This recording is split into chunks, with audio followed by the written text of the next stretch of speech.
ٹھیک ہے. اعوذ باللہ من الشیطان الرجیم. بسم اللہ الرحمن الرحیم.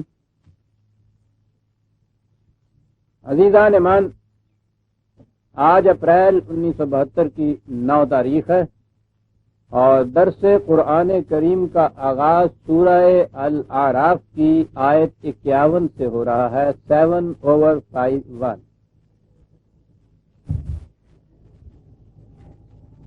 سابقہ آیات میں منظر یہ پیش کیا جا رہا تھا کہ اہل جنت اور اہل جہنم میں کچھ مکالمے تھے، کچھ باتیں ہو رہی تھی. جیسا کہ میں نے قرآن کریم کی آیات سے یہ چیز واضح کر دی تھی کہ قرآن نے کہا ہے کہ یہ بیانات زبان میں تو تمہارے ہی کیے گئے ہیں، یعنی یہ آخرت کی چیز، قیامت کی، جنت کی، دوزخ کی، وہاں کے جو حالات ہیں. لیکن کہا یہ گیا ہے کہ یہ تمثیلی بیان ہے، مثالوں کے ذریعے سے سمجھایا گیا ہے. اور اس قسم کے جتنے بھی حقائق جن کا تعلق مابعد الطبیعیات سے ہوتا ہے، میٹا فزکس سے ہوتا ہے، یہ ہمیشہ مثالوں کے ذریعے سمجھائے جاتے ہیں. تو انہیں تمثیلی انداز لینا چاہیے، لٹرلی لفظی طور پہ یوں نہیں لینا چاہیے. آخری آیت میں کہا یہ گیا تھا کہ اہل جہنم اہل جنت سے کہیں گے کہ جو کچھ تمہیں خوشگواریاں نصیب ہوئی ہیں، جو نعمات تمہیں ملی ہے، جو کچھ تمہیں حاصل ہوا ہے، زندگی کی یہ شادابیاں، یہ کیفیات جو تم پہ عرض ہوئی ہیں، ان میں سے کچھ تھوڑا سا حصہ ہمیں بھی دے دو. بلکہ وہ جو دوسری مثال قرآن نے کہی تھی کہ وہ انہیں آواز دیں گے، یہ آگے جانے والے ہوں گے اور ان سے کہیں گے کہ ذرا رکنا، ٹھہرنا، تاکہ تمہارے دیے سے ہم بھی اپنا چراغ روشن کر لیں. تو ان سے یہ کہا جائے گا کہ یہ چراغ ایسے نہیں ہے کہ جس کی روشنی دوسروں کے چراغوں سے مستعار لی جائے. یہ روشن ہونا تھا تو اس زندگی میں جہاں عمل کی ابھی گنجائش اور فرصت تھی. لوٹ سکتے ہو تو وہاں جا کے لوٹو اور وہاں اپنے خون جگر سے وہ روغن اور وہ تیل پیدا کرو کہ جس سے یہ چراغ جلا کرتے ہیں. دوسروں کے چراغوں سے روشنیاں مستعار نہیں لی جاتی، یہ قرآن نے کہا تھا. اور اس آیت میں یہ کہا ہے کہ یہ حیات بخش چیز ہے جس کو الماء کہا گیا ہے، کوئی چھینٹا اس میں سے ہمیں بھی دے دیجئے. تو اس میں کہا تھا قالوا ان اللہ حرمہما علی الکافرین. ان سے کہا جائے گا کہ خدا نے یہ چیزیں کافرین پر حرام قرار دی ہیں. ابھی عرض کرتا ہوں، معاف رکھیے گا، حرام قرار دی ہیں، یہی محروم تو ہے، ان سے محروم کیا گیا ہے. یہ نہیں انہیں مل سکتی کافرین کو. اب ہم نے تو بڑی آسانی سے اپنے آپ کو مسلمان، اور اس کے بعد وہ ہندوؤں کے ساتھ ہم رہا کرتے تھے، اور ہندو کافر، ہم مسلمان وہ کافر، وہ بات بڑی آسانی سے ہو گئی. اب جو کچھ قرآن نے مسلمان کا تو لفظ نہیں ہے، ایمان والے مومن ان کے متعلق کہا وہ ہمارے متعلق، جو کچھ کافروں کے متعلق کہا وہ ہندوؤں کے متعلق. یہاں کہا ہے کہ حرام قرار دی گئی ہیں یہ چیزیں، محروم کر دیا گیا ہے ان چیزوں سے کافرین کو. آپ غور کیجئے گا کہ یہ کافرین اللہ زینا، یعنی وہ لوگ. تو ہمارے سامنے اب قرآن کی تصریح اور وضاحت خود آ جائے گی کہ کافرین کنہیں کہا جاتا ہے. اللہ زینا یعنی وہ لوگ، یعنی قرآن تو اس تشریح کو ہم پہ نہیں چھوڑتا کہ ہم پھر ایک لفظ اس کا دیا ہوا ہے اپنے طور پہ اس کے معانی کچھ متعین کریں، کچھ اس کی تعبیر جیسے کہتے ہیں. جی تعبیر میں بڑا اختلاف ہوتا ہے، وہ تو خود ہی اپنی تعبیر آپ کر دیتا ہے. حرام قرار دے دیا گیا ہے ان چیزوں کو کافرین پر. اللہ زینا یعنی وہ لوگ، دیکھیے کافرین کون؟ وہ لوگ الذین اتخذوا دینہم لہوا و لعبا، جن لوگوں نے اپنے دین کو مذاق سمجھ لیا. اب یہ دینہم کے یہ کفر کے معنی تو ہوتا ہے دین سے یکسر انکار کر دینا، یعنی وہ تو تسلیم ہی نہیں کرتے. ہندو آپ کے دین کو مانتا ہی نہیں ہے، تسلیم ہی نہیں کرتا. تو یہ وہ تو نہیں ہے، یہ تو وہ ہیں کہ جنہوں نے اپنے دین کو مذاق سمجھا. یہ لہون اور لائبن قرآن کے ہاں اکثر مقامات پر آتا ہے. لہو کے معنی ہوتا ہے کسی بلند مقصد کو چھوڑ کر بے مقصد یا پست مقصد کی چیزوں کے اندر الجھ جانا. بلند مقصد کو چھوڑ کر پست مقصد کی طرف آ جانا. اور لابھ ہوتا ہے کسی چیز کو سیریسلی نہ لینا. کہا کہ یہ وہ لوگ ہیں محروم کر دیے گئے ان تمام نوازشاں اور نعما سے کہ جن کے لیے یہ مملکت ان کو دی گئی تھی. محروم کر دیے گئے وہ لوگ، حرام قرار دے دی گئی ان لوگوں کے اوپر، کافرین کے اوپر. یعنی وہ لوگ، اب کافرین کی تشریح ہو گئی عزیزان من، لکھاتے رہیے مردم شماری کے رجسٹر میں اس خانے کے اندر اپنا نام. خدا کے ہاں کا جو رجسٹر ہے اس کے اندر تو یہاں کافرین کے متعلق کہا الذین اتخذوا دینہم لہوا ولعبا، جنہوں نے مذاق بنا لیا اپنے بلند مقاصد کو چھوڑ کر پست مقاصد میں الجھ کر رہ گئے اور سیریسلی نہ لیا کسی چیز. لعب اصل میں وہ عرب یوز کرتے تھے ایسے مقام پہ کہ حرکت تو ہوتی رہے لیکن قدم منزل کی طرف نہ اٹھے. وہ کہتے تھے کہ یہ موجیں دریا کی یا سمندر کی کشتی کے ساتھ لعب برت رہی ہیں. اس کے معنی ہوتے تھے کہ وہ اس کو حرکت میں تو رکھ رہی ہیں، کشتی کو ساحل کی طرف نہیں آنے دیتی. حرکت تو ہو لیکن قدم منزل کی طرف نہ اٹھے. یہ ہے لہو. اور لہو یہ ہے کہ بلند مقصد کو چھوڑ کر پست مقاصد کی طرف منہمک ہو جائے وہ قوم.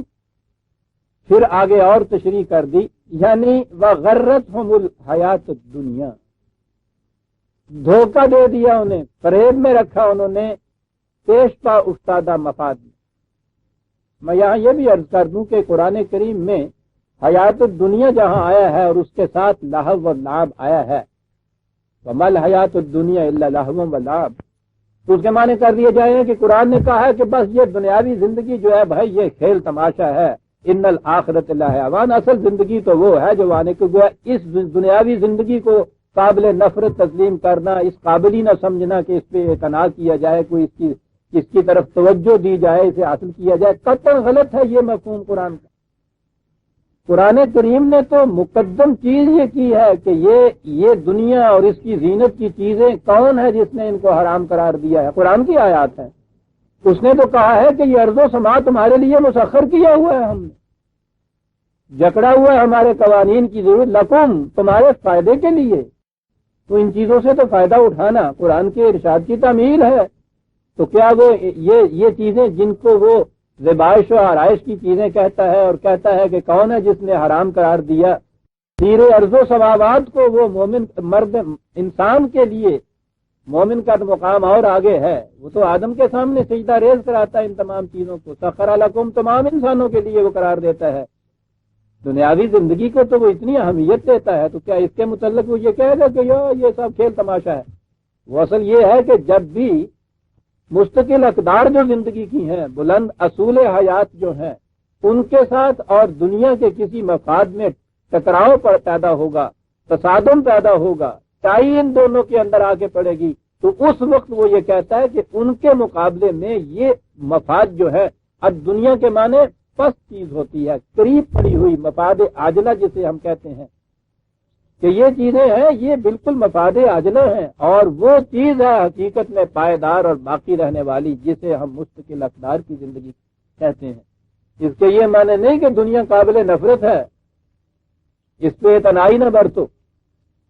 وغرتہم الحیات الدنیا، یہاں لفظ غرتہم نے بات واضح کر دی کہ بلند مقاصد کی طرف سے ان کو فریب میں رکھا، پیش پا افتادہ مفاد جو تھے انہوں نے بڑی جلدی حاصل ہو جانے والے، لوٹ مار، غصب، سلب، نہب، استحصال، رشوت، سمگلنگ، بلیک مارکیٹنگ، یہ ہے حیات الدنیا.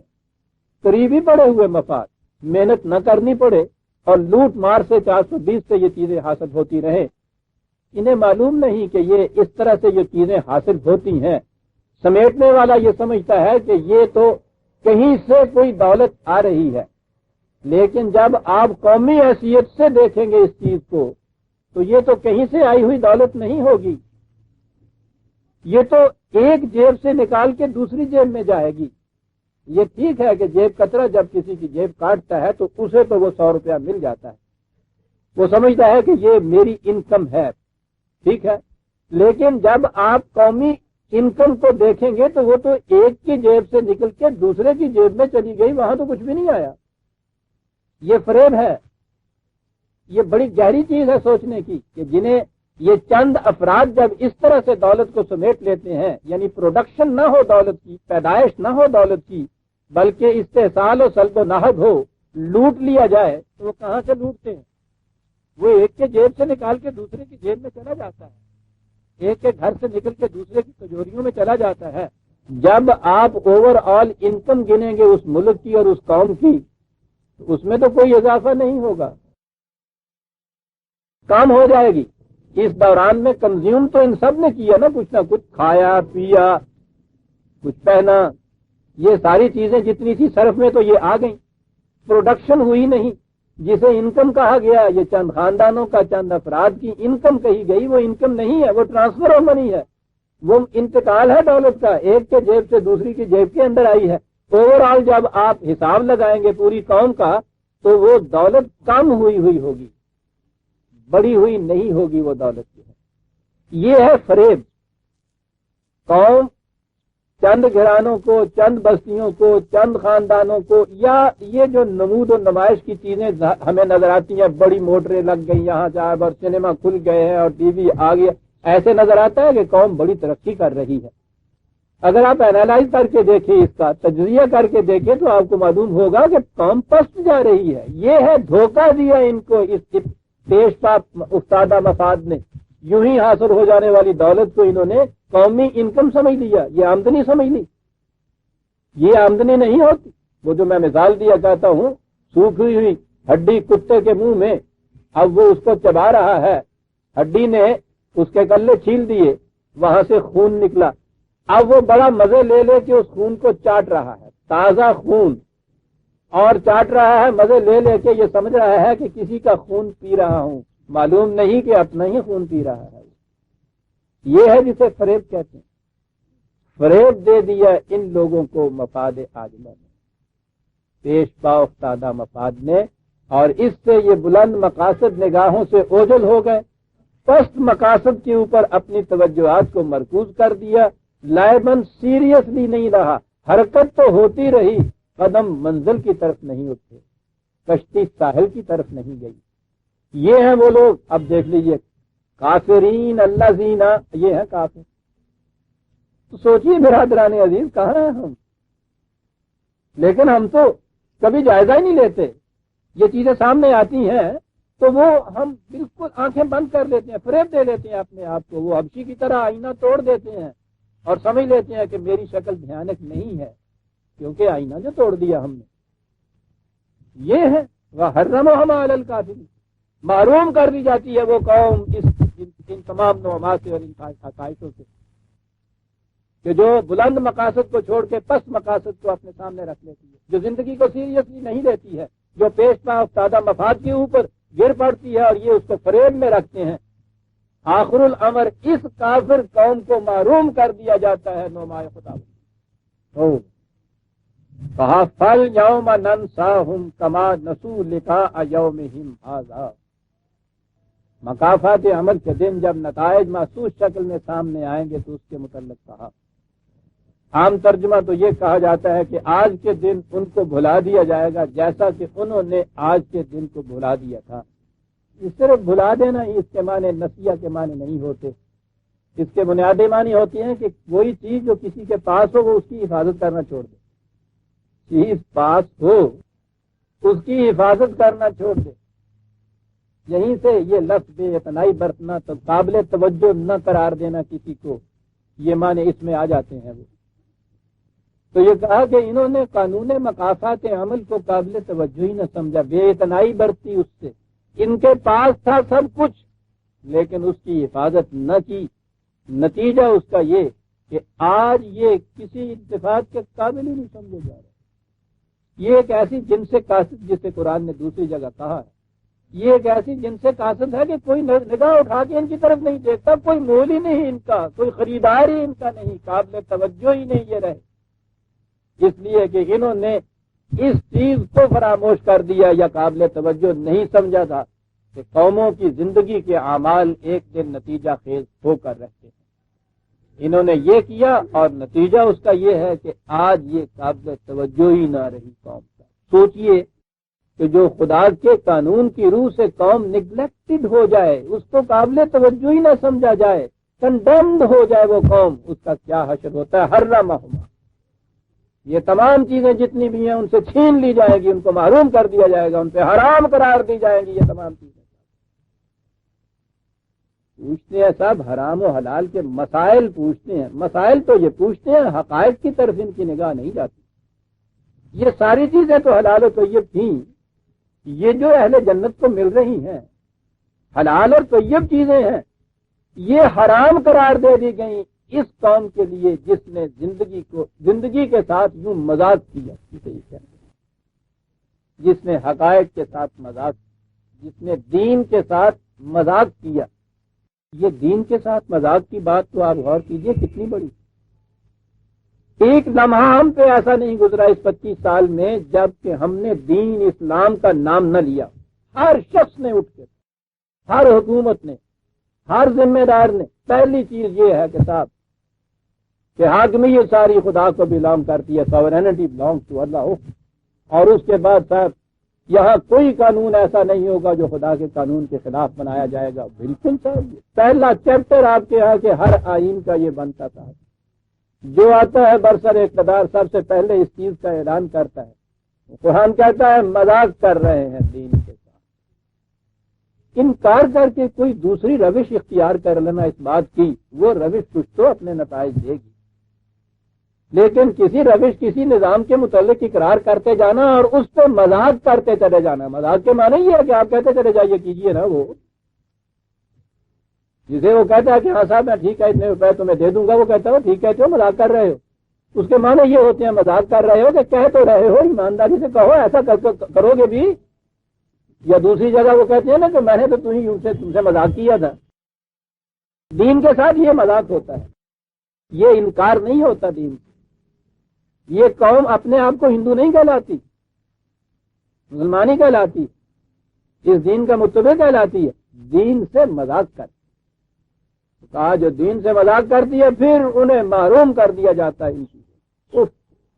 اور یہ کافر کی وضاحت قرآن نے کر دی کہ کون لوگ ہیں جنہیں کافر کہا جاتا ہے، دین سے مذاق کرتے، مفاد عاجلہ ان کو فریب میں رکھتے، لاہب میں اڑتے ہیں، ناب میں اڑتے ہیں، یہ کیفیت ان کی ہوتی ہے، بلند مقاصد کو چھوڑ دیتے، حرکت ہوتی ہے کسی منزل کی طرف قدم نہیں ان کے اٹھتے۔ نتیجہ اس کا یہ کہ جیسے انہوں نے اپنے پاس رکھی ہوئی چیزوں کی حفاظت نہ کی، آج ان کو بھی قابل اعتنا نہ سمجھا۔ وما کانوا بآیاتنا یجحدون، اور یہ لوگ ہمارے قوانین سے سرکشی برتتے تھے ضد اور تعصب کی بنا پر۔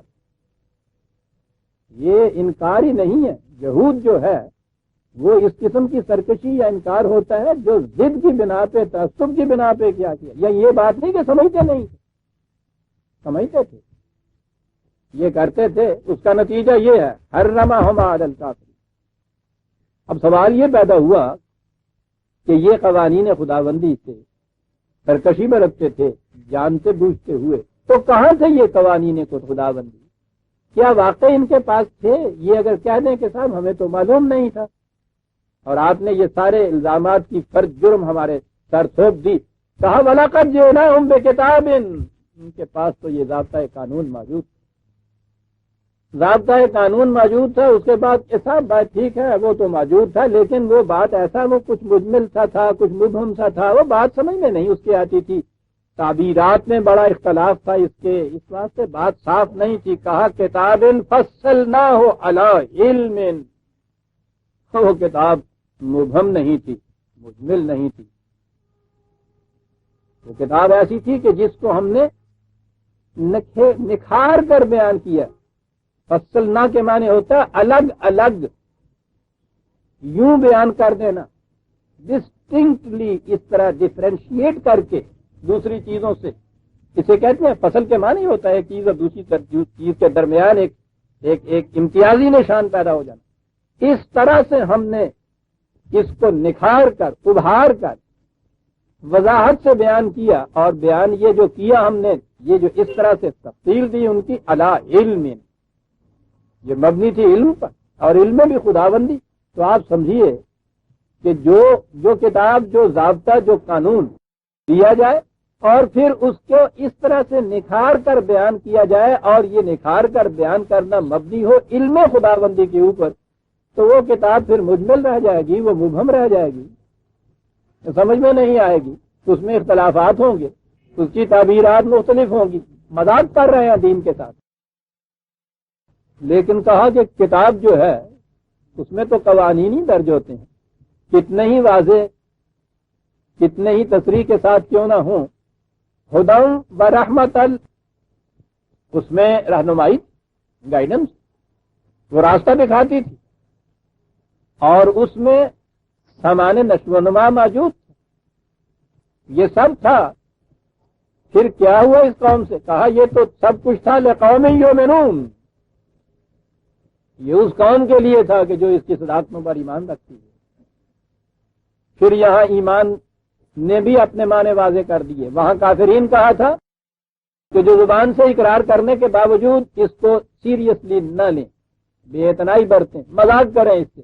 ایمان کے یہاں معنی ہو گئے کہ اس سے اقرار بھی کرے، ان کی صداقتوں پر یقین بھی رکھے، اور پھر اس سے مذاق نہ کرے بلکہ اسے زندگی کا ضابطہ اپنا بنا لیں. یہ قوم ہے کہ جس کے لیے یہ کتاب بڑی واضح ہے، غیر مبہم ہے، مفصل ہے، لیکن اس میں ہدایت اور رحمت ان کے لیے ہے کہ جو اس کی صداقتوں پر دل کی گہرائیوں سے یقین رکھیں اور پھر اس کے ساتھ مذاق نہ کریں بلکہ اسے زندگی کا ضابطہ بنا دیں. گائیڈنس یا رہنمائی جسے کہتے ہیں، یعنی راستہ بتا دینا کہ یہ ادھر کو جاتا ہے. یہ اسی مسافر کے لیے مفید ہو سکتا ہے نا جو سفر کرے پھر اس راستے پہ. اور اگر معلومات ساری ہوں اس کے پاس، ٹورزم کے ہاں سے ایک کتاب لے آئے، بڑی مفصل تفصیل ہوتی ہے اس میں راستوں کی، اور گھر میں بیٹھا ہوا روز صبح اٹھ کے اور اس کو پڑھ لے کہ یہاں سے چوراہے پہ دائیں کی طرف مڑیے، آگے جائیے تو نہر کا پل آئے گا، وہاں سے پھر بائیں کی طرف چلے جائیے، ایف سی کالج آ جاتا ہے، پھر آگے وہ آتا ہے. اور یہ ساری دنیا کے راستے اس کتاب کے اندر ہوں. صبح اٹھ کے آپ نہایت مقدس طور پر اس کو کھول لیں اور وہ جتنے راستے ہیں ایک ایک کے متعلق ساری معلومات آپ اس کو کر کے اس کے بعد چومیے، سر پہ رکھیے، تھپ کیجیے اور رکھ دیجیے. اس سیاحت ہو رہی ہے ساری دنیا. میں نے عرض کیا تھا نا سیرو فی الارض کا ایک وظیفہ کیا کرتے تھا، ہم نے بھی کیا تھا. قرآن نے حکم دیا ہوا ہے نا سیرو فی الارض. چلو پھرو دنیا کے اندر، دیکھو اپنی آنکھوں سے کہ یہاں ہو کیا رہا ہے، کیا کیا چیزیں ہم نے پھیلائی ہیں. غور کرو ان ایک ایک چیز کے اوپر، اٹھتے بیٹھتے لیٹتے ان کے اوپر غور کرو. چلو پھرو سیرو فی الارض. تو حکم ہے قرآن کریم کا جماعت مومنین کے لیے، یہ کرو یہ سارا کچھ. تو آپ کو تو معلوم ہے کہ پھر تصوف میں آ کے یہ ساری چیزیں عمل پہ ان چیزوں کے اوپر ہوتا ہے. اور وہ ہوتا اس طرح سے ہے کہ حضرت صاحب کو ملنے کے لیے گئے تو باہر سے وہ جو مریض تھے انہوں نے کہا کہ نہیں صاحب وہ تو نہیں مل سکتے. کہنے کہیں باہر تشریف لے گئے، کہنے کے نہیں اندر ہیں، حجرے میں ہیں. کہنے لگے کہ پھر کب ملیں گے؟ انہوں نے کہا کہ صاحب یہ تو کوئی 40 دن تک تو مل نہیں سکتے، اس کے اندر بند ہے، وہ باہر قدم نہیں نکالیں گے. تو کہا کہ کیا بات ہے آج کل 40 دن تک؟ کہنے لگے وہ سیرو فی الارض کا وظیفہ کر رہے ہیں، اور سیرو فی الارض ڈھونڈے ہوئی اندر 40 دن تک باہر نہیں قدم نکالیں گے، سیرو فی الارض کا وظیفہ ہو رہا ہے. یعنی یہ وظیفے نا، اور یہ سارا کچھ کر دے. وہ اس واسطے کہ مریدہ نے وظیفے لا چھڈے ہوئے سن، کما کر کھانا پڑتا تو 40 دن تک کے لیے پھر حجرے کے اندر تو بند نہ رہتے. نہیں، میں عرض یہ کر رہا ہوں کہ یہ چیزیں جو ہیں قرآن نے ان معنی میں یہ سب چیزیں کہی تھی. یہ ہے قوم مومن، وہ ہے قوم کافر جس کو یہ کہا گیا تھا. کہا یہ کتاب بھی مفصل موجود، اس میں رہنمائی بھی موجود، سامان نشو و نما بھی موجود، زبان سے دعویٰ بھی کرنے والے موجود، اس کے باوجود کافر کے کافر. کہا پھر یہ کس بات کا انتظار کر رہے ہیں؟ یعنی دعویٰ ہے نا اس کا کتاب کو ماننے کا. کہا یہ پھر انتظار اب اس کے بعد کس بات کا کر رہے ہیں؟ بڑا عجیب انداز ہے کہ اب اس کے بعد کس بات کا انتظار کر رہے ہیں. کہا هل ينظرون الا تاویلہ. تعویل ہمارے ہاں تو آپ کو معلوم ہے نا تعویل کے کیا معنی ہوتے ہیں. تعویل کے معنی ہوتے ہیں وہ اکبر الہ آبادی نے بھی بتایا کہ میری قرآن دانی سے نہ ہو جو تم خفا صاحب. خامخواہ کے لیے میں نے قرآن کی آیت پڑھی اور تم خفا ہو گئے اس سے. مجھے تعویل بھی آتی ہے. اپنا مدعا کہیے تھی گل کرو بھی کی کہنا چاہتے ہو قرآن کو کہتے آئے تو ہی نا اور مجھے اس کی تعویل بھی آتی. اپنا مدعا کہیے ناراض ہونے کی بجائے پہلے منوا گل دس دینا بھائی تو کی چاہنا پہ جو نکلے با ٹھیک ہے نکل آئے گا. اللہ بھی کلام ہے گی جی بڑا وسیع ہے گا علم جڑا اس کلام کا زمبیل ہے. اپنا مدعا کہیے یہ شخص خوب تھا کہ غلطی اس میں نہیں ہے جو ہو رہا ہے وہ اس میں ہو رہا ہے کہ تم نے پہلے بات بتائی نہیں کہ میں کیا چاہتا ہوں. ہمارے یہاں تعویل کے یہ معنی ہوتے ہیں. تعویل کے تو ہم یہ معنی کرتے ہیں. عجیب چیز ہے ہماری زبان بھی. جس میں نے کہا نا کہ یہ سارا بگاڑ اس زبان نے پیدا کیا. معال کے معنی تو آپ کو معلوم ہے نا انجام کے معنی میں آتا ہے نا تو وہی تو تعویل ہوتی ہے کسی بات کا انجام. کہا کہ هل ينظرون الا تاویلہ. اس کے باوجود اب انہیں انتظار کیا ہے. انتظار اس چیز کا ہے کہ ہمارا انجام کیا ہوتا ہے. جو کر رہے ہیں اس کے انجام کا انتظار ہے. اب انہیں اس کا انتظار ہو رہا ہے. اور جب انجام بھی سامنے آ جائے پھر اس کے بعد تو انتظار بھی ختم ہو جاتا ہے. عزیزان یوم یاتی تاویلہ. جب یہ انجام سامنے آئے گا تو یہ چلا اٹھیں گے ضرور کہ صاحب یہ کیا ہوا یہ تباہی کیا آ گئی. انپول مارے گئے جنہوں کہنے کہ صاحب خامخواہ کے لیے ہم نے تو کچھ کیا بھی نہیں تھا. اس طرح سے تباہیوں میں آ گئے گرفت آ گئی. یقول الذین نسوا من قبل. ان لوگوں سے کہ جنہوں نے اپنے پاس اسے رکھتے ہوئے اس کی حفاظت نہیں کی تھی جو میں نے ترجمہ کیا ہے. جنہوں نے اس کو پسے پشت ڈال رکھا تھا جنہوں نے اسے بے اعتنا سمجھ رکھا تھا. تھی یہ چیز غور کیجئے الفاظ قرآن کے انتخاب قرآن کا اور یہ زبان وہ نسوب بولتے اس کے لیے ہے کہ چیز موجود ہو اپنے پاس اور اس کی حفاظت نہ کی جائے. ان لوگوں سے کہا جائے گا کہ جنہوں نے اسے اپنے پاس رکھنے کے باوجود اس کی حفاظت نہ کی. کہا یہ جائے گا پوچھا یہ جائے گا کہ تم یہ جو کہہ رہے ہو کہ صاحب یوں ہی مارے گئے ہمیں پتہ ہی نہیں تھا. قد جاءت رسل ربنا بالحق. وہ کہیں گے کہ ہاں ٹھیک ہے یہ تمام باتیں جو ہیں ہمیں ان سے متنبع کر دیا گیا ہمیں آگاہ کر دیا گیا تھا. وہاں گنجائش ہی نہیں ہوگی یہ کہنے کی کہ پھر مکر جائیں یا انکار کر دیں کہ ہمیں معلوم نہیں تھا. یہ سب چیزیں ہمارے سامنے تھیں ہمیں یہ بتا دیا گیا تھا. ضمناً میں عرض کر دوں کہ یہ ابھی کنونشن طلوع اسلام کی جو آ رہی ہے 20 سے 23 تک اس میں غالباً 20 تاریخ کی شام کو میرا پہلا خطاب ہے. وہ خطاب کا عنوان ہی یہ ہے کہ یہ جو تباہیاں ہم پہ آئی ہیں یہ نہیں تھا کہ اس کے متعلق ہمیں بتایا نہیں گیا تھا. اوروں کے متعلق تو میں کہہ نہیں سکتا. 25 سال مسلسل اور متواتر قرآن کی روشنی میں خود بتاتا چلا آ رہا تھا. ایک ایک چیز جو ہوئی ہے یہ ساری اس 25 سال کے عرصے میں طلوع اسلام کی فائلوں کے اندر موجود تھی. کیونکہ قرآن نے یہ کہا ہے کہ ہم کسی قوم کو تباہ نہیں کیا کرتے تاوقت کہ پہلے اسے بتانا دیا جائے کہ غلط راستہ کون سا ہے اور صحیح کون سا ہے. تو وہ اقرار کریں گے اس وقت کہ ہاں ہمارے پاس تیرے پیغمبر آئے تھے حق کے ساتھ.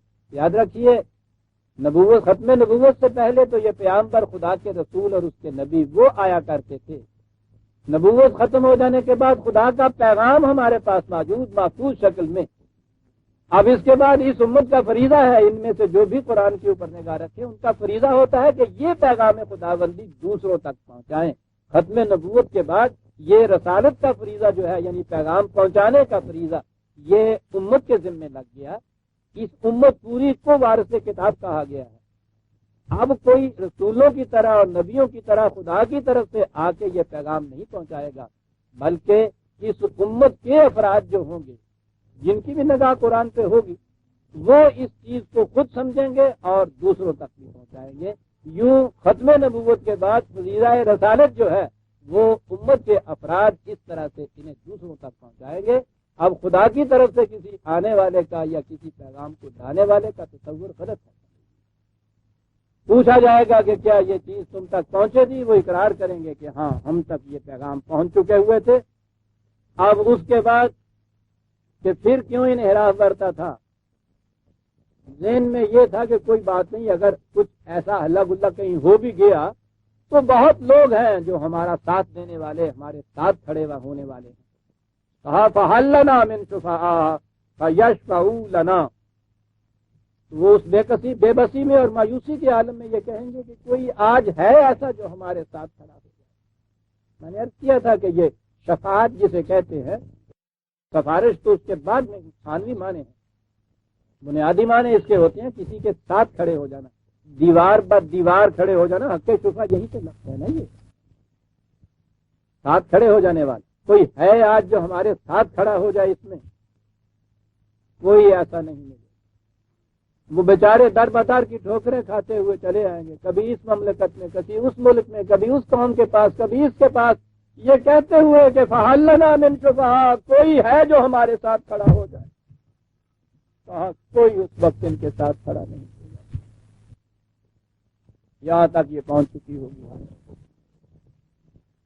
کہا اس کے بعد دوسری چیز ان کے ہاں سے، ان کے زبان سے یہ نکلے گی، او نرد فنعمل غیر الذی کنا نعمل، وہ کہیں گے کہ ہمیں واپس لوٹا دیا جائے وہاں تاکہ ہم پھر وہ کام کریں جو ان کاموں کے خلاف ہو جو پہلے ہم نے کیے تھے، جن کی وجہ سے تباہی آئی ہے۔ اب یہاں سے دو چیزیں ہمارے سامنے آتی ہیں، ایک تو مرنے کے بعد کی زندگی۔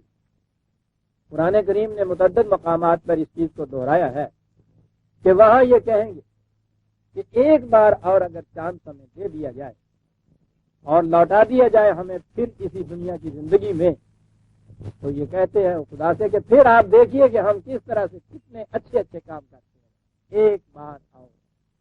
اور قرآن ہر بار یہ کہتا ہے کہ جو پانی پل کے نیچے سے گزر گیا وہ گزر گیا، زمانے کا بہاؤ واپس نہیں آئے گا، دوبارہ یہ چیز وہاں واپس جانے کی نہیں ہے۔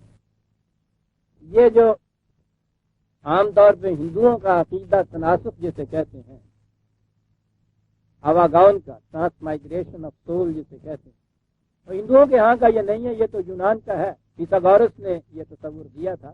ہندوؤں کے ہاں تو ساری چیزیں ادھر ادھر سے مستعار دی ہوئی ہیں، اپنا ان کا کچھ بھی نہیں ہے۔ تو اس عقیدے کی روح سے یہ کہا جاتا ہے نا کہ یہ مرنے کے بعد پھر پلٹ کے یہاں، پھر مرنے کے بعد پھر آواگون، یہ کہتی ہے ایک چکر ہے، زندگی ان کے نزدیک سائیکلک ہے کہ اس میں پھر پلٹ کے آ جاتا ہے، پھر پلٹ کے آ جاتا ہے۔ تو اس طرح سے یہ یہاں وہ پہلے جنم کے جتنے برے کام ہوتے ہیں ان کی دھلائی ہو جاتی ہے، پھر ایک اور چکر دیا جاتا ہے، اور وہ چکر اتنا لمبا گھن چکر ہے کہ وہ ختم ہی نہیں ہوتا کسی طرح سے۔ قرآن کریم نے اس عقیدے کی ہر جگہ مخالفت کی، اس نے کہا ہے کہ زندگی صراط مستقیم پہ چلتی ہے، سائیکلک آرڈر میں نہیں چلتی ہے، یہ آگے چلا جاتا ہے، ٹائم کا بہاؤ پیچھے نہیں آیا کرتا۔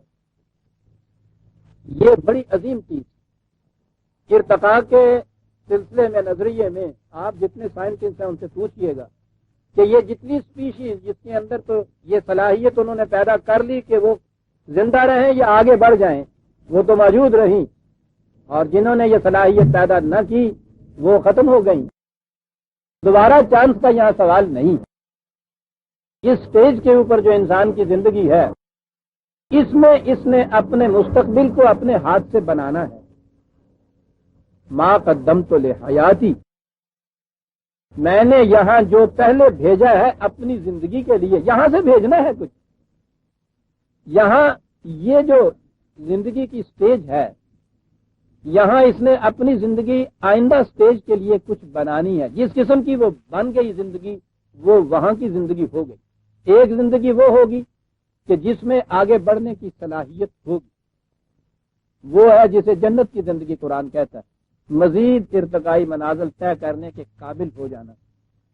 اور جس نے یہ صلاحیت اپنے اندر پیدا نہیں کی وہ جہیم کی زندگی ہے، رک جانے کی زندگی ہے، وہاں سے آگے نہیں بڑھ سکتا۔ یہ دونوں قسم کی زندگیاں یہاں بن جاتی ہیں، ان کی نمود آگے چل کے ہوتی ہے۔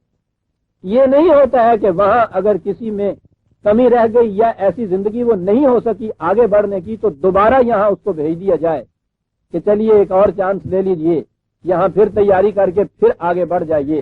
یہ بات نہیں ہے۔ اور یہ نظام اس قسم کا کیوں ہے؟ آپ غور کیجئے عزیزان من، جس طالب علم کے ذہن میں وہ سیریسلی لے اپنی تعلیم کو، ضروری سمجھے اپنے پاس ہونے کو، اور قانون یہ ہو محکمہ تعلیم کا کہ ایک ہی بار امتحان ہوگا، دوسری بار کوئی چانس نہیں دیا جائے گا، سپلیمنٹری بھی اس میں کوئی نہیں ہوگا، اور وہ سیریس ہو، کتنی محنت کرے گا اس کے لیے کہ ایک ہی دفعہ تو ہے امتحان، اس میں اگر میں پاس ہو گیا تو اگلی کلاس میں جا سکوں گا، اور پاس نہ ہو سکا تو پھر ساری عمر کے لیے رک جانا پڑے گا مجھے۔ یہ ہے جہنم کی زندگی، وہ سیریسلی لے گا۔ قرآن نے انسان کی اس سٹیج کی جو زندگی ہے اس کی سیریسنس کے اوپر زور دیا ہے، یہ کہتے ہوئے کہ یاد رکھو دوسرا چانس نہیں ملے گا، دوسرا چانس نہیں ملے گا۔ کتنی اہم چیز ہے عزیزان من، اگر اس پہ واقعی ایمان ہو کسی کا کہ زندگی نے آگے چلنا ہے، ابھی بڑی اور سطح ہیں، بڑی اور منازل ہیں جو اس نے طے کرتے ہوئے پتہ نہیں کیا سے کیا بنتے چلے جانا ہے، اور اس کے لیے صرف یہ سٹیج ہے جہاں اس کی قابل بننے کے لیے ہم نے کچھ کرنا ہے۔ دوبارہ یہ چانس، یہ موقع نہیں ملنا، یہ اپرچونٹی نہیں حاصل ہونی۔ ایک ایک لمحہ، ایک ایک سانس دیکھیے کتنا اہم ہو جاتا ہے انسان کے لیے۔ یہ ہے جس کے لیے وہ کہتا ہے کہ اس وقت وہ یہ کہیں گے او نردو فنعمل غیر الذی کنا نعمل، یا ہمیں واپس لوٹا دیا جائے اور پھر ہم واقعی ایسے کام کریں کہ جن کا نتیجہ یہ نہ ہو جو آج ہے۔ میں نے عرض کیا ہے کہ ایک سٹیج یہ ہوتی ہے، یہ تو وہاں کی زندگی کے متعلق قرآن نے کہی، یہاں کی قوموں کے متعلق بھی قرآن نے یہ کہا ہے۔ یہاں ہلاکت دو قسم کی قرآن نے بتائی۔ قوموں کی ہلاکت ایک اس قسم کی بتائی ہے کہ ان کے اوپر ایک تباہی آتی ہے، زوال آتا ہے، انحطاط آتا ہے، وہ ان کی ابدی مرگ نہیں ہوتی، ابدی موت نہیں ہوتی، انہیں دوبارہ زندہ ہونے کے لیے چانس دیا جاتا ہے، انہیں موقع دیا جاتا ہے زندگی کے اندر۔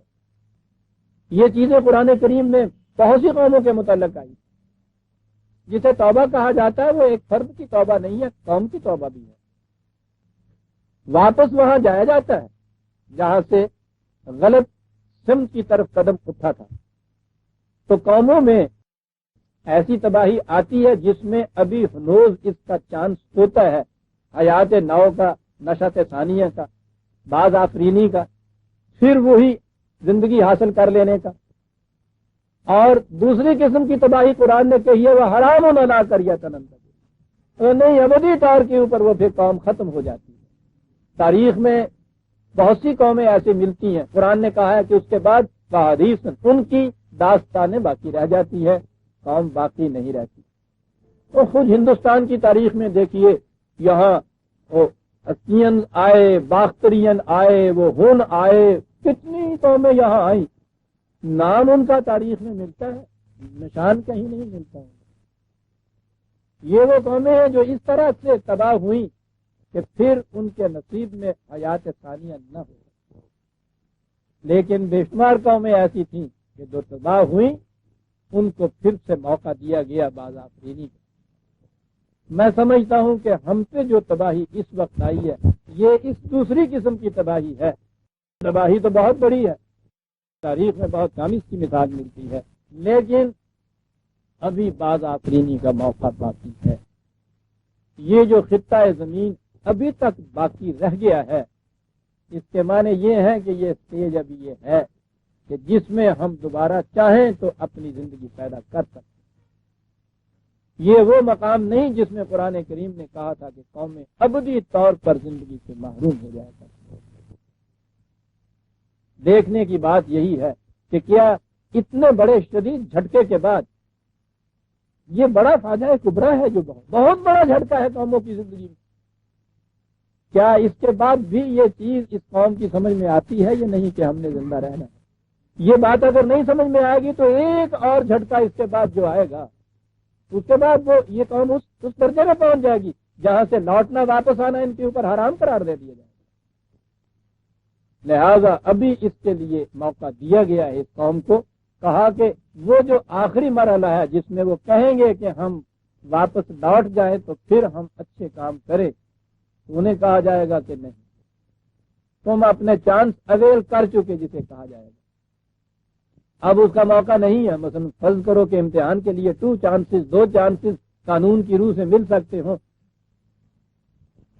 اور ایک طالب علم اپنے دونوں چانسز اویل کر لے اور دوسرے چانس میں بھی فیل ہو جائے، تیسرا چانس کسی صورت پہ نہ مل سکے۔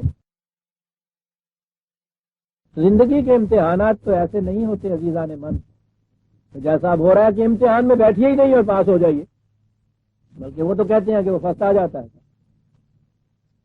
یہ تو ایسی چیز ہے کہ جس میں اگر وہ دوسرا چانس کھو بیٹھا ہے، اویل نہیں کیا اس چانس کو قوم نے، تو اس کے بعد پھر اب بھی محروم ہے۔ حرمہما علی الکافرین، حرام قرار دے دیا جاتا ہے پھر انہیں ان لوگوں کے اوپر کہ جنہوں نے چانس ملنے کے باوجود اسے سیریسلی کنسیڈر نہ کیا اور پھر انہی چیزوں کے اندر وہ منہمک رہے، ان کو پھر دوبارہ چانس نہیں ملتا۔ یہ وہ لوگ ہیں قد خسروا انفسہم، جنہوں نے اپنے ہاتھوں سے، عام ترجمہ تو یہی ہوگا کہ عام اپنے ہاتھوں سے اپنی تباہی موڑ دے دی۔ تباہیاں کسی دوسرے کے ہاتھوں نہیں آتی ہیں جانے من، وہ تو صرف ذریعہ بنتی ہیں کسی کی تباہی کا، جیسے سینکیا کسی کی موت کا ذریعہ بنتا ہے، سینکیا نہیں مارتا کسی کو، یہ جو خود سینکیا پھانکتا ہے وہ خود اپنے آپ کو مارتا ہے، وہ تو ذریعہ سے بنتا ہے سینکیا۔ قد خسروا انفسہم، اپنے آپ کو تباہ کر لیا تم نے۔ اور اگر اس کے معنی نفس کے معنی انسانی ذات کے ہوں تو یہ بڑی دور بات چلی جاتی ہے کہ تباہی وہی آتی ہے جو انسان پہلے اپنی ذات جو ہے اس کو تباہ کرتا ہے۔ انسانی ذات کی تباہی ہوتی ہے، اس کی سیلف کی تباہی ہوتی ہے، اس کی انا کی تباہی ہوتی ہے، اس سے یہ باہر کی تباہیاں آتی ہیں۔ پہلے اندر اپنے آپ مرتا ہے، پھر باہر کی زندگی جو ہے اس کی یہ ختم ہوتی ہے۔ بہرحال خود اپنے ہاتھوں سے ہی کیا، یہ اس کی بات ہو جائے گی کہ تم نے اپنے ہاتھوں سے اپنے آپ کو تباہ کیا۔ وَضَلَّ عَنْهُمْ مَا كَانُوا يَفْتَرُونَ، اور یہ قوانین خداوندی کو چھوڑ کے جو اپنے ہاتھوں سے یہ ساختہ پرداختہ جو کچھ انہوں نے بنا رکھا تھا نا، سارے کا سارا گم ہو گیا ان سے، گیا کہیں غتربود، نے اپنے ہاتھوں سے اپنے آپ کو تباہ کیا۔ وَضَلَّ عَنْهُمْ مَا كَانُوا يَفْتَرُونَ، اور یہ قوانین خداوندی کو چھوڑ کے جو اپنے ہاتھوں سے یہ ساختہ پرداختہ جو کچھ انہوں نے بنا رکھا تھا نا، سارے کا سارا گم ہو گیا ان سے، گیا کہیں غتربود۔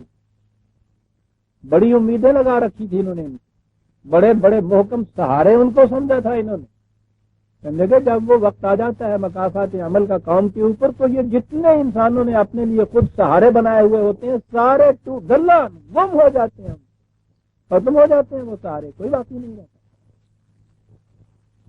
یہ کیفیت اس قوم کی وہاں پہنچے ہوئی۔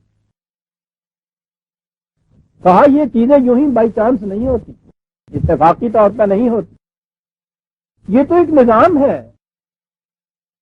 یہ تو ایک ضابطہ ہے زندگی کا، اور ضابطہ زندگی کا صرف انسانوں ہی کے لیے نہیں ہے، یہ انسانوں کی اتنی سی خدا کی کائنات میں ان انسانوں کی وسعت کیا، اس زمین کی ہستی کیا، اور یہ اتنی اہمیت ان کی کیا، یہ نظام تو بڑا عظیم ہے جس کا یہ چھوٹا سا حصہ ہے انسانی زندگی کا۔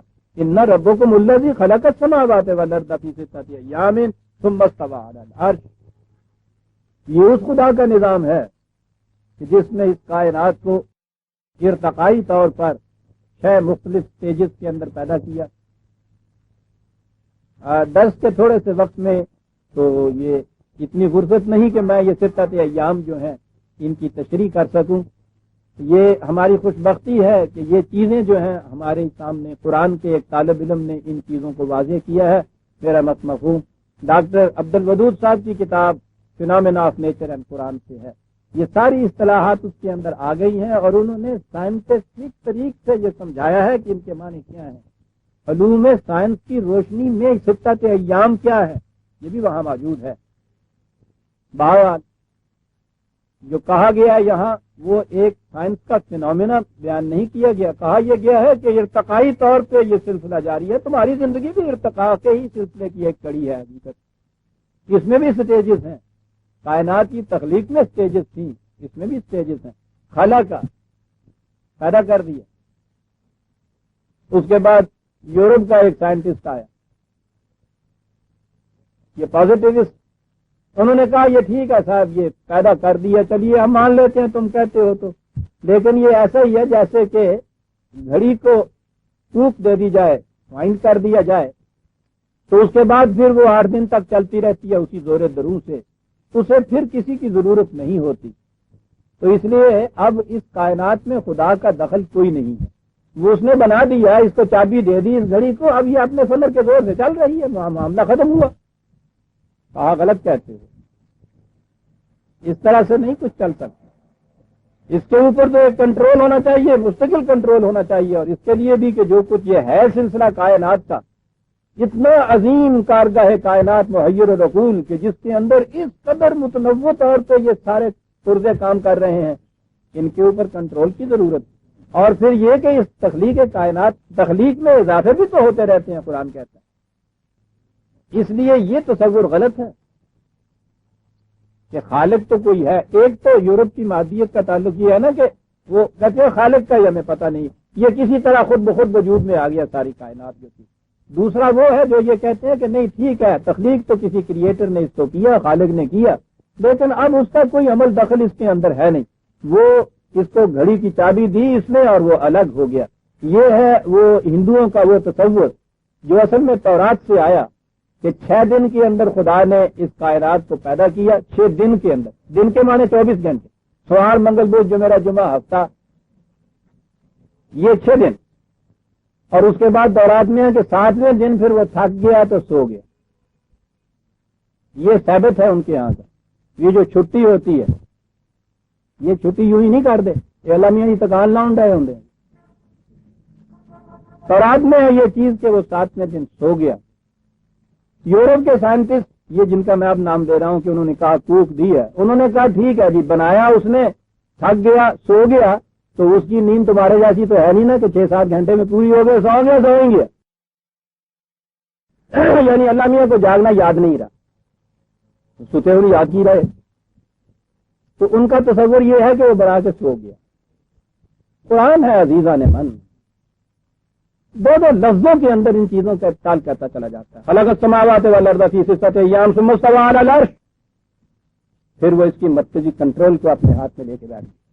استوا ہے, سو نہیں گیا ہے, کہ معنی ہوتا ہے پوری بیلنس سے, توازن کے ساتھ کسی چیز کو اپنے کنٹرول میں لے لینا کہ ذرا سا ہل نہ سکے. وہ ہمارے والا قرآن والوں کے ہاتھ میں جب قرآن آیا تو انہوں نے یہ کہا کہ ہاں صاحب عرش اللہ تعالیٰ کا.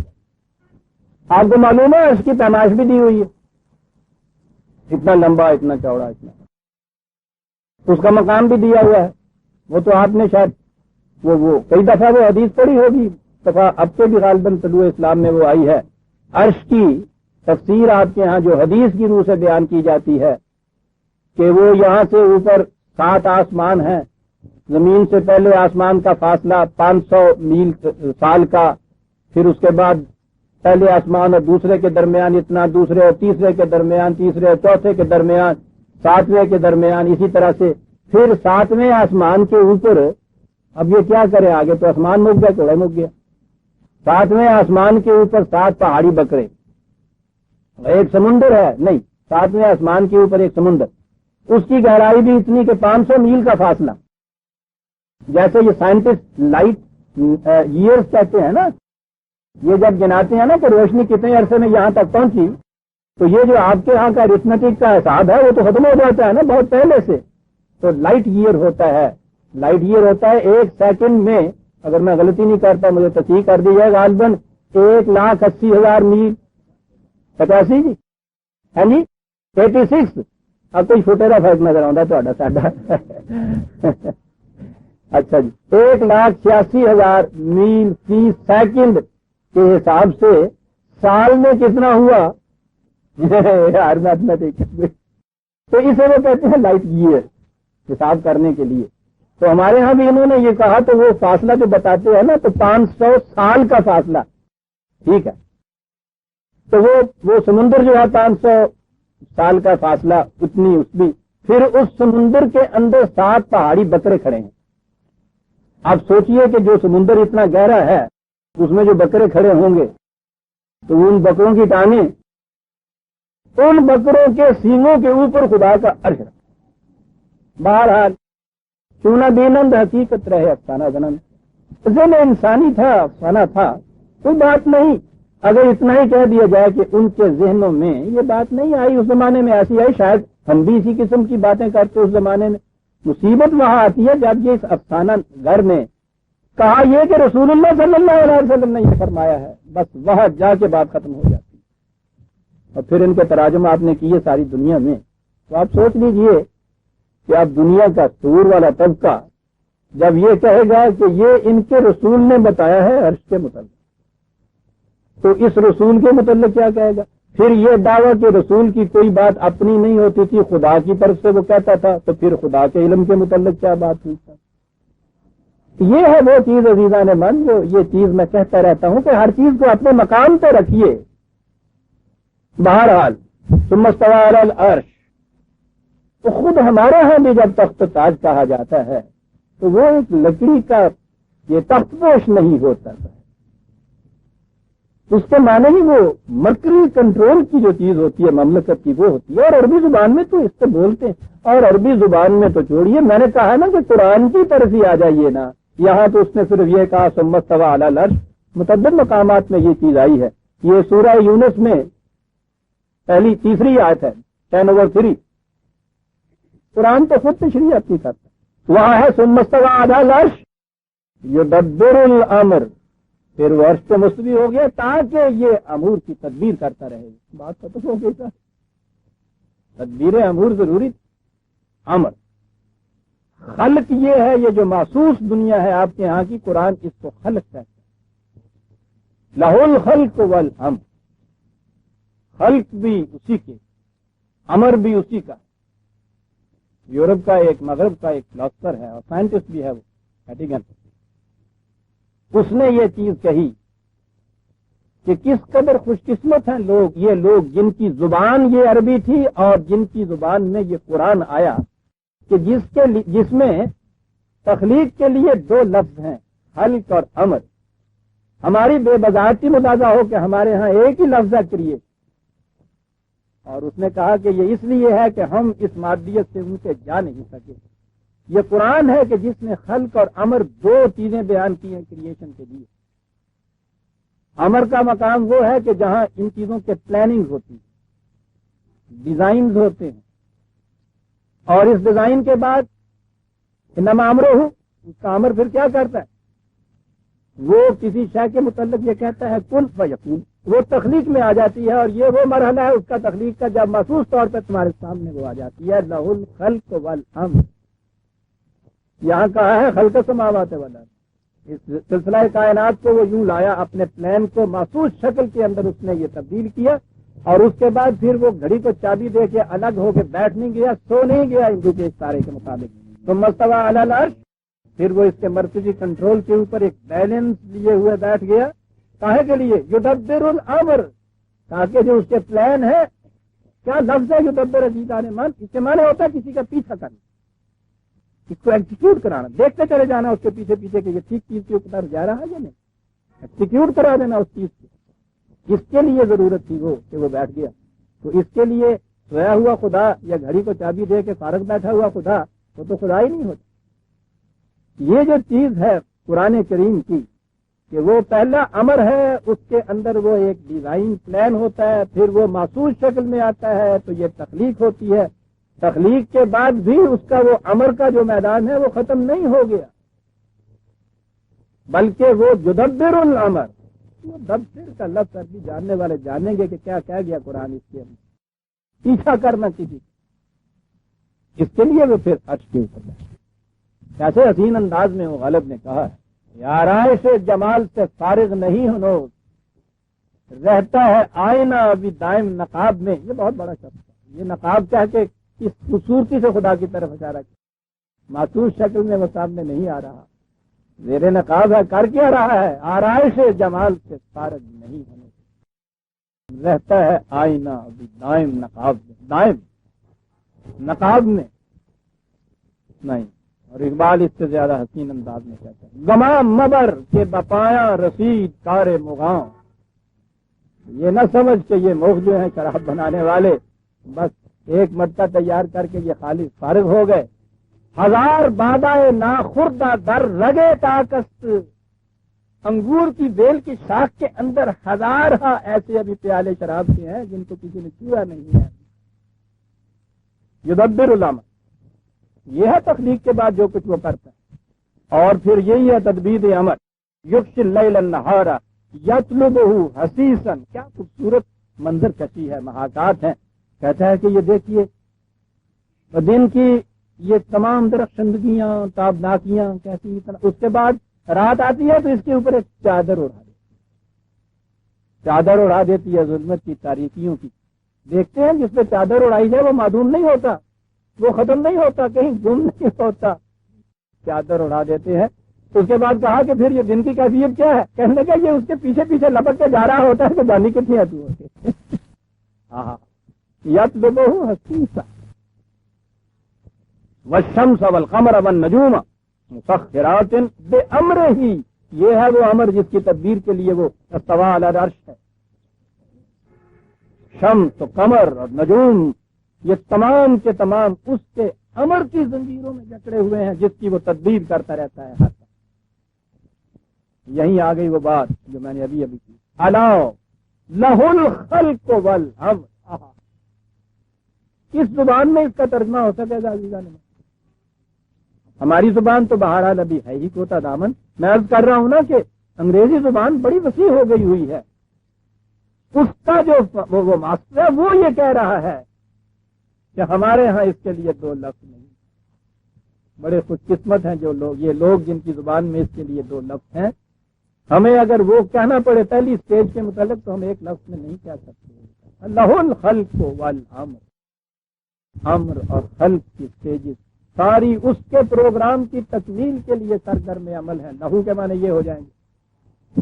صرف ملکیت کا تصور نہیں، ملکیت کا بھی تو تصور ہے، مالک بھی وہی ہے، لیکن لہو جو ہے وہ یہی ہے، اس کے پروگرام کی تکمیل کے لیے سرگرم عمل ہیں یہ سارے. یہ کاہے کے لیے یہ سارا سلسلہ ہے؟ کہا تبارک اللہ رب العالمین. یہ ربوبیت عالمینی کے لیے یہ سب کچھ ہو رہا ہے. رب العالمین، آپ کو معلوم ہے اب تو کہ رب کیا ہوتا ہے؟ کسی شے کو اس کے نقطۂ آغاز سے نشو و نما دیتے ہوئے بتدریج تکمیل تک پہنچا دینے کو تربیت کہتے ہیں، اور ایسا کرنے والا جو ہے اس کو رب کہتے ہیں. انگریزی زبان میں ترجمے ہوئے، ہم نے لارڈ اس کا ترجمہ کر دیا، یعنی وہی بائبل کا ترجمہ. کیا ذہن میں آتا ہے آپ کے ہاں لارڈ؟ شاید ویسا ہی جیسا کہ وہ لینڈ لارڈ میں سے لینڈ رہ گئی تھی، کہتا تھا وہ لارڈ ہی ہے. میں اٹھا نا سردار جی نے اپنے وہاں وہ سائن بورڈ کے اوپر لکھا ہوا تھا نا، سونا سنگھ لارڈ. انہوں نے کہا تو لارڈ کس طرح ہوا؟ کہنے لگا کہ اتنے پاکستان جا گیا تھا تو لینڈ لارڈ تھا نا، تو لینڈ رہ گئی پاکستان کی، لارڈ اسی باقی رہ گیا. جس طرح کے لارڈ عزیزان مان ہم بنتے چلے جا رہے ہیں، آدھا حصہ آپ کے ہاں کا بھی تو گم ہوا ہے. اس سردار سونا سنگھ پہ تو ہم ہنس پڑے، اپنے آپ پہ ہنس نہیں رہے، اس لیے کہ ہم اب بھی اپنے آپ کو لارڈ سمجھے ہوئے. تبارک اللہ رب العالمین، نقطۂ آغاز سے تکمیل تک بتدریج لے جانے والا یہ ہے رب. کہا یہ سارا کچھ جو ہے یہ اس کے لیے ہے. تبارک کا میں نے برکت کے معنی بتائے تھے آپ. اس طرح سے نشو و نما کسی چیز کی طرف ہوتے جانا کہ وہ اپنی جڑوں کے اوپر بھی مضبوط رہے اور نشو و نما بھی ہوتی چلی جائے اس چیز کی. کہا ان خصوصیات کا مالک ہے وہ. اور یہ سارا سلسلہ جو ہے ربوبیت عالمینی کے متعلق ہے جو ہو رہا ہے. اس لیے یہ بتا کہ اس کی خصوصیات تو یہ نہیں ہے کہ وہ کچھ علمیہ نے اپنی شان میں کوئی چیزیں قصیدہ خود ہی بس ود مد خود می گو جسے ہم کہتے ہیں معاذ اللہ، یہ بات نہیں. کہا جب یہ کیفیت ہے خدا کی ادعوا ربکم، رب العالمین ہے وہ، سارا نظام اس طرح سے ہے۔ ادعو کے معنی جب ہمارے ہاں کہا جاتے ہیں نا اس کو پکارو، پھر یہاں سے وہ دعا کا لفظ آپ کے یہاں آ جاتا ہے، اس کے ترجمہ ہی ہوتا ہے دعا مانگو۔ پھر دعا کا جو مفہوم ہمارے ذہن میں ہے وہ ہے، یہ چیزیں تفصیل سے پہلے آ چکی ہوئی ہیں، ہر بار اتنی تفصیل تو نہیں بیان کی جا سکتی۔ تفصیل دیکھنی ہو تو چونکہ میں نے پھر ان چیزوں کو محفوظ کر دیا ہے تحریر میں، کتاب التقدیر میں دعا کا باب ہے، اس سے دیکھیے گا اس کے معنی کیا ہے۔ پکارو اس کو، پکارو ربکم، اپنی ربوبیت کے لیے، اپنی نشو و نما کے لیے آواز دو۔ یہ کس سے آواز دو؟ اس آواز دینے سے پھر کیا ہوتا ہے؟ تو ہم سے تو یہ کہا گیا ہے نا کہ دعا مانگو، مستجیب الدعوات، خدا دعاؤں کا جواب دیتا ہے، سنتا ہے، اور یہ ہے بھی پہلے ہی سورہ بقرہ میں ہے، اس نے یہ کہا ہے کہ جب اذا سالک عبادی انی فانی قریب، میرے بندے جب مجھ سے تجھ سے میرے متعلق پوچھتے ہیں تو ان سے کہو کہ وہ بہت قریب ہے، اور اس کے بعد ہے اجیب دعوت الداعی اذا دعانی، ہر پکارنے والا جب مجھے پکارتا ہے، بلاتا ہے، تو میں اس کی پکار کا جواب دیتا ہوں۔ اس مقام کے اوپر بڑی اشکال آ کے پڑتی تھی، بڑے اعتراضات آ کے پڑتے تھے۔ ہر شخص اپنی مصیبت میں خدا کو پکارتا ہے، دعا مانگتا ہے، ٹھیک ہے، یہ چیز تو معلوم ہے۔ اس نے کہا ہے کہ عجیب دعوت الداعی اذا دعانی، ہر پکارنے والے کی پکار کا جواب دیتا ہوں جب مجھے وہ پکارتا ہے۔ تو اس کے بعد یہ کہتے ہیں کہ صاحب وہ تو جواب تو ملتا نہیں ہے۔ ہزاروں، سینکڑوں، لاکھوں کی تعداد میں یہ مصیبت زدہ لوگ دعائیں مانگتے ہیں، کوئی مصیبت حل نہیں ہو رہی، دعا کا جواب تو نہیں مل رہا ہے۔ اور فرمائیے آپ، مانے اگر ہم نے یہ لے لیے کہ یہ دعا کرنی ہے اپنی مشکل کے لیے، اپنی مصیبت کے لیے دعا کرتا ہے نا، اور اس کے معنی اگر یہ عجیب اجابت دعا کے معنی ہو جائے کہ وہ دعا قبول کر لیتا ہے، اس کا جواب دیتا ہے، تو یہ تو عملی تجربہ ہمارا ہے کہ جواب یوں بھی نہیں ملتا، ہمیں کان میں آواز تو نہیں آتی، اور نہ جس کام کے لیے دعا کی جاتی ہے ضروری ہے، یہ بھی ضروری نہیں ہے کہ وہ پورا ہی ہو جاتا ہو۔ تو پھر یہ کیا ہوا کہ دعویٰ تو اس کا یہ ہے کہ ہر پکارنے والے کی پکار کا جواب دیتا ہوں میں۔ تو یہی چیز غلط ہے جو ہم نے سمجھا ہے کہ ہم دعا کرتے ہیں، خدا کو پکارتے ہیں، بلاتے ہیں، وہ وہاں عرش پہ ہے، کسی طرح سے بھی اس تک پہنچتی ہے، یہ ان کا اور میرا، خدا کا اور بندے کا ایک پرائیویٹ سا تعلق ہے، وہ جواب دیتا ہے۔ پھر آگے جب یہ اس کا کوئی اطمینان بخش جواب نہ ملا کہ صاحب کیسے جواب دیتا ہے، ہم تو نہیں سنتے ہیں، دعا قبول نہیں ہوتی ہے، پھر وہ یہ چیز ہے کہ تمہیں پتہ نہیں لگتا، جواب تو وہ ضرور دیتا ہے، تو وہ جواب کا فائدہ کیا اگر یہ جنہیں جواب دیتا جائے انہیں پتہ ہی نہ لگے، یہ تو چٹھی پا کے اپنے درا سے رکھ چھڈو۔ سوچیے عزیزان من، اور اگر جواب دینے کے معنی اس کی طرف سے تو یہی ہوگا نا کہ جو دعا آپ مانگیں پوری ہو جائے، اور یہ ہمارا عملی تجربہ ہے کہ ہر دعا تو پوری نہیں ہوتی، کہاں سے جواب ملتا ہے صاحب، کیسے پکارا جائے گا؟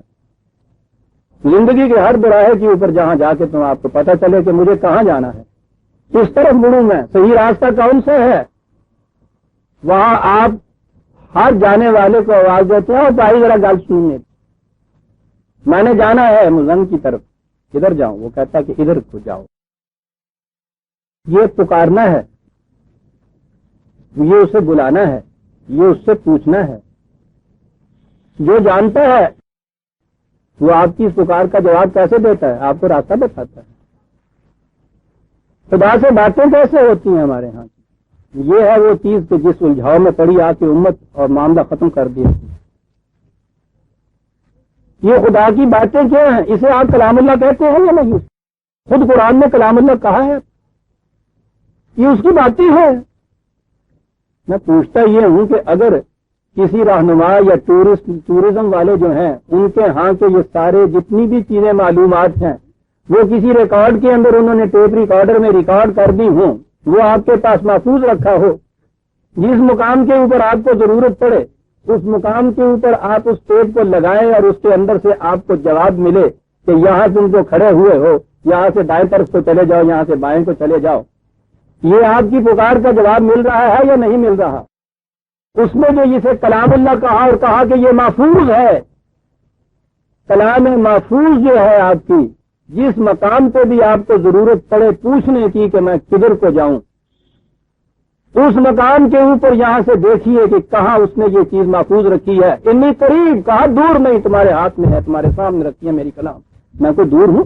باتیں کرنا چاہتے ہو مجھ سے؟ میں نے تو باتیں کی ہوئی ہیں، جتنی باتیں کرنی تھی کی ہوئی ہیں، محفوظ کر کے دے دیا۔ اسی لیے قرآن کو کہا کہ یہ محفوظ کر دیا، کہا ہم نے یہ قرآن نازل کیا، ہم نے محفوظ کیا ہے، محفوظ ہے تمہارے پاس۔ اس سے زیادہ قریب بھی کوئی چیز اور ہو سکتی؟ دن رات، صبح شام، رات کی تنہائیوں کے اندر جب بھی کوئی کھٹک پیدا ہو، جب بھی کوئی سوال پیدا ہو، اٹھیے اور لیجیے اس کو، اتنی قریب۔ تو جیبو دعوت دائے زادان، جب بھی کوئی پکارنے والا پکارتا ہے راستہ پوچھنے کے لیے تو یہ جواب دیتا ہے اس کو۔ یہ ہے عزیزان من خدا کا پکارنا، یہ ہے خدا کا جواب۔ ہر پکارنے والے کی پکار کا جواب ملتا ہے، اس میں سے بہت قریب ہے، وہ دور نہیں ہے، دیتا ہوں۔ اور اس کے بعد وہاں یہ ہے کہ ان سے کہو فاستجیبوا لی، تو اتنی بات ہی نہیں ہے تم نے پوچھ لیا، میں نے بتا دیا تو معاملہ تمہارا ہو گیا ختم۔ آگے تم نے بھی کچھ کرنا ہے، فاستجیبوا لی، میں نے بھی تو اس میں تمہیں پکارا ہے، کچھ کہا ہے تم سے، تم بھی تو اس طرح سے جواب دو اس کا۔ یہاں خدا پکار رہا ہے بندے کو، اسے یہ کہہ رہا، راستہ بتانے والا بتانے کے بعد وہ کہے گا کہ ہاں آگے بتاؤ، سمجھ میں آ گئی بات؟ کہ جی ہاں سمجھ میں آ گئی بات، تو چلو پھر ادھر کو، تم بھی تو جواب دو میری پکار کا۔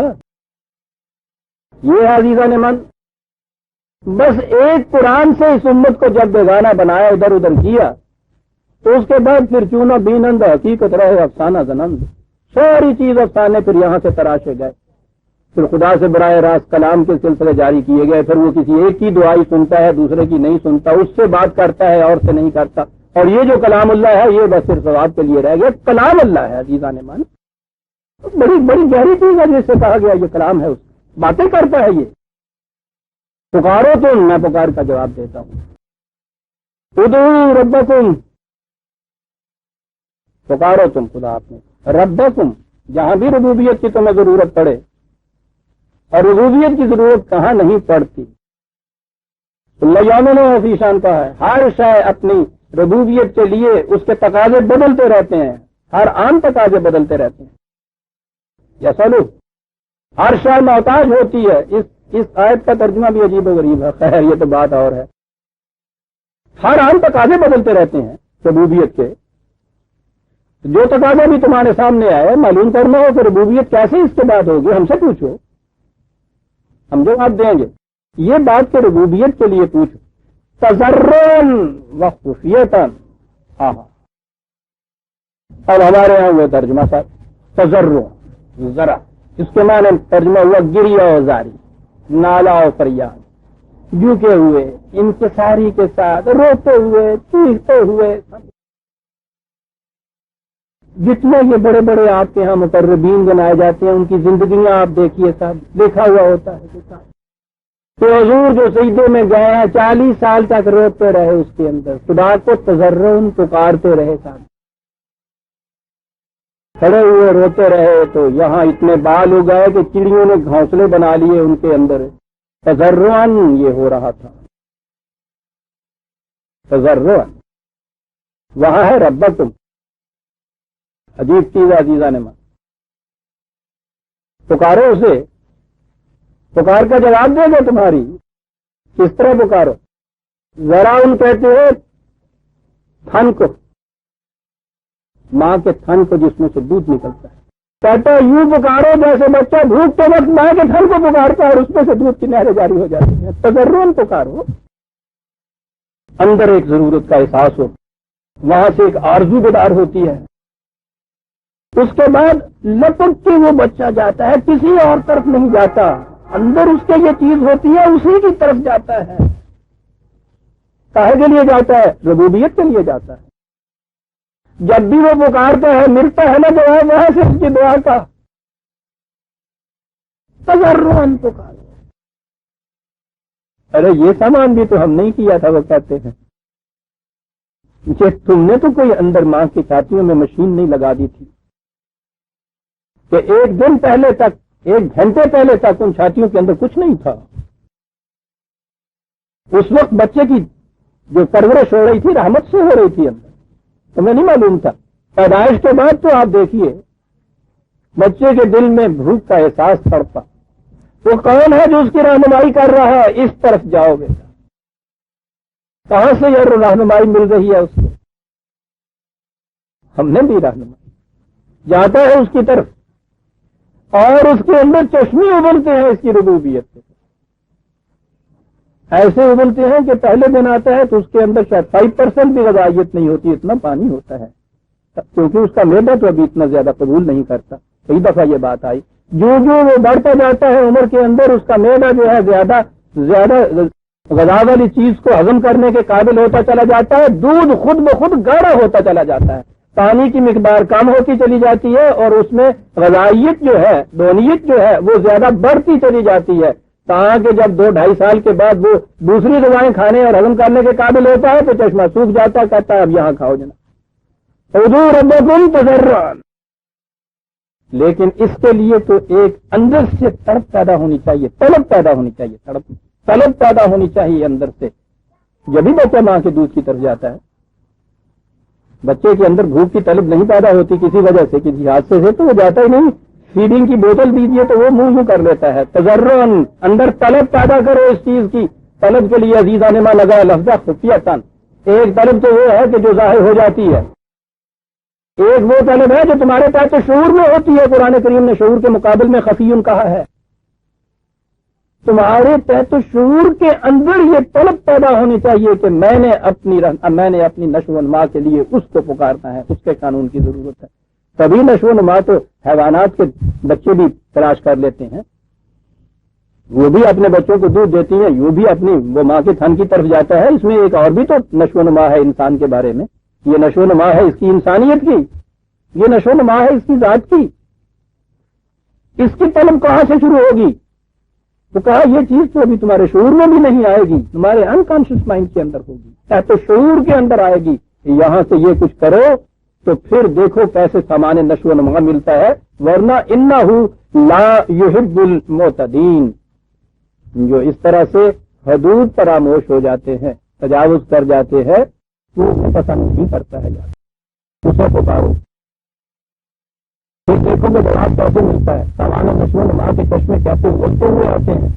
لیکن کرو یہی کہ اب جو تمہیں سامان نشو و نما کے چشمے اور اسباب ملے ہیں ان میں حدود فراموشی نہ کرو. اپنی حد کے اندر ہے، جتنی کسی کو ضرورت ہے اتنا ہی لے، دوسرا تو نہ لے. جس وقت بچے کی بھوک ختم ہو جاتی ہے خود وہ چھوڑ دیتا ہے دودھ. جب پھر اس کو طلب ہوتی ہے پھر وہاں سے مل جاتا ہے. یہ تو ہے حدود کے اندر رہنے کی بات. حدود فراموشی یہ ہے کہ وہ بچے، یہ تو غنیمت ہے کہ ابھی انسانوں کی یہ جو عورتوں کا دودھ ہے اس کی ابھی استعمال کی شکلیں شاید عام نہیں ہوئی یا ابھی ہوئی نہیں ہے. تو جانوروں کو ہم کیا کرتے ہیں، بچے ان کے پیدا ہو جاتے ہیں، انہوں کے منہ سے سکیاں بن لینے والی تو دودھ سارا میں جوڑ کے بھی اپنے قریب آ جانے چاہیے. معتدی دونوں دودھ سے آگے بڑھتے تھے. بچے کا حق فائد تھا، اس سے زائد اگر اس میں پیدا ہوتا ہے تو وہ تمہارا حق ہے. معتدی اس سے آگے بڑھو گے تو یہ تمہارا حق نہیں ہے. اور یہ تو دودھ اور بچے کی قضیت ہے. اس کے بعد تو ہم نے کیا ہی ہے عقیدہ نمبر کہ جتنے کوئی کمزور و غریب ہو گئے ان کے پیدائش کے ساتھ ہی منہ کے چھٹے بن سکتے تھے، انہوں نے سارا کچھ جگہ سے نچوڑ کے بہ گئے. ان کے بچے بھوک سے مرے، ہمارے کتے کی فربہی میں فرق نہ. معتدین حدود فراموشی کرتے. کہا اس کا نتیجہ کیا ہے؟ لا تفسدوا فی الارض. اور سرچشمہ وسائل اور سرچشمہ زندگی کی پرورش، سامان پرورش یہ ہے. یہ حدود فراموشی انسانی زندگی کے اندر فوراً آ گئی. لا تفسدوا فی الارض بعد اصلاحها. میں جب ہمواریاں پیدا ہو جائیں، اصلاح پیدا ہو جائے، اس قانون کے مطابق کہیں معاشرہ بنے، پھر اس کے بعد سرکشی نہ برتو. حدود فراموشی، اپنی حد سے آگے نہ بڑھو. حد کی چیز یہ ہے کہ یسرون کا ماذا ینفقون قل اللہ. ٹھیک ہے، حد ہماری کیا ہے؟ جتنی تمہاری ضرورت ہے اتنی تمہاری حد ہے. بچے کا پیٹ بھر جاتا ہے خود چھوڑ دیتا ہے. تو یہ حد جو ہے عزیزان من، یہ تو حیوان بھی اس حد کو ملحوظ رکھتا ہے. جب بیل کا پیٹ بھر جاتا ہے تو وہ بھی باقی چارہ چھوڑ دیتا ہے.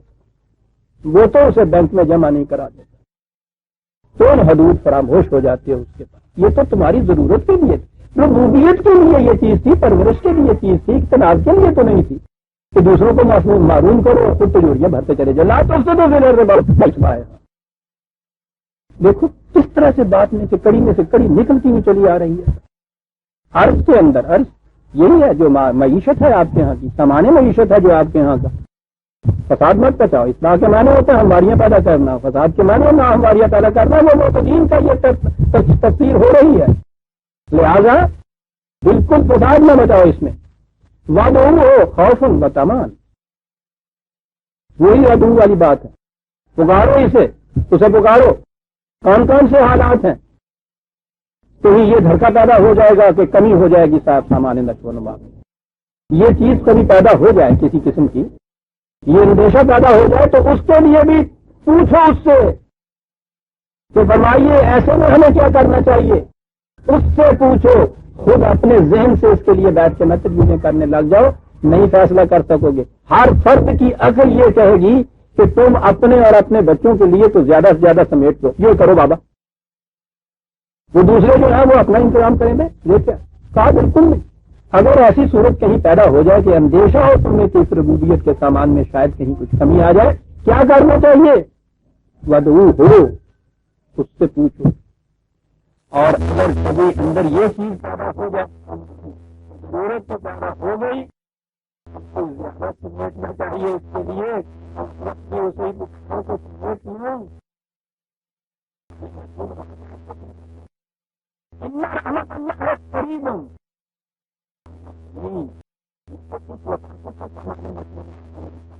لیکن سمپل ہے یہ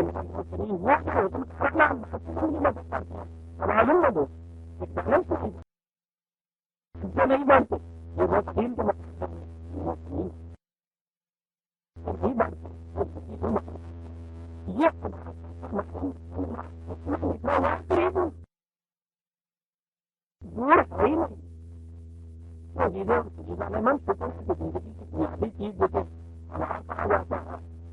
اسے اس نے کر دیا اس کنویں کو کہ جہاں بھی ہم ہو، سوتے جاگتے اٹھتے بیٹھتے، شہر میں باہر جنگل میں کسی مقام کے اوپر بھی ہوں، تو یہ تو خود بخود ملتا چلا جاتا ہے.